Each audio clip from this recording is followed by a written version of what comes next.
অনেকদিন পর নিজেকে নিয়ে কিছু কথা লিখলাম। ধ্বংসের দিকে তাকিয়ে মুচকি হাসি দেওয়া অদ্ভুত মানুষ আমি।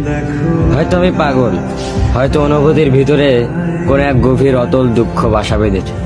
তবুও নিজেকে জোর করে হাসাতে শিখে গেছি। যেদিন ভেতরটা একবারে ভেঙে গিয়েছিল, সেদিনও বাইরে থেকে এক চিলতে হাসি মুখে নিয়ে সবার সামনে দাঁড়িয়েছিলাম। কষ্টগুলোকে আমি বন্ধু বানিয়েছি, একাকিত্বকে আপন করে নিয়েছি। মানুষ ভাবে আমি হয়তো সুখী, শক্ত, নির্লিপ্ত, কিন্তু তারা জানে না প্রতি রাত আমার এক একটা লড়াই। নিজেকে নিজেই বুঝিয়ে রাখি তুই ভালো আছিস, অথচ আমি জানি আমি ভালো নেই। ভেঙে যাচ্ছে প্রতিদিন একটু একটু করে, আর এই ধ্বংস হওয়াটাকে যেন ভালোবেসে ফেলেছি। আমি সেই মানুষ যে হার মানার আগে হাসে, কারণ জানি কান্না দেখিয়ে লাভ নেই। পৃথিবী শুধু শক্তদের মনে রাখে, দুর্বলদের নয়। তাই আমি অদ্ভুত, আমি অনুভূতির আগুনে পুড়ে যাওয়া নীরব যোদ্ধা।